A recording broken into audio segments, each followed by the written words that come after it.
Hello, welcome to science kitchenette. ഇന്ന് നമ്മൾ തയ്യാറാക്കുന്നത് വളരെ രുചികരമായിട്ടുള്ള ഉരുളക്കിഴങ്ങ് കറിയാണ്.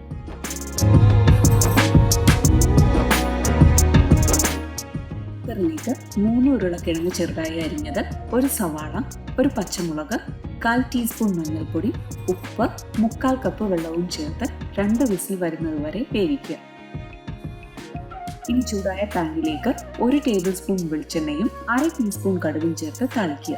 ഇതിലേക്ക് 8 ചെറിയ ഉള്ളി ചതച്ചത്, ഒരു ചെറിയ കഷ്ണം ഇഞ്ചി ചതച്ചത്, കറിവേപ്പില, ഉപ്പ് എന്നിവ ചേർത്ത് നന്നായി വഴറ്റിയെടുക്കുക.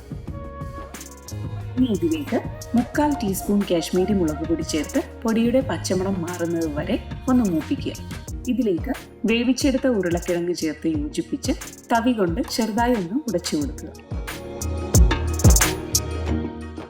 ഇനി ഗ്രേവിക്ക് ആവശ്യമായ 1/4 കപ്പ് ചൂടുവെള്ളവും കൂടി ചേർത്ത് കറി നന്നായി തിളപ്പിച്ചെടുക്കുക.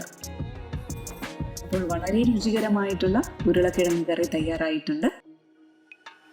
ഇത് അരിപ്പുട്ടിൻ്റെ കൂടെയും അപ്പത്തിൻ്റെ കൂടെയും നല്ലൊരു കോമ്പിനേഷനാണ്. തയ്യാറാക്കി നോക്കുക. Thanks for watching.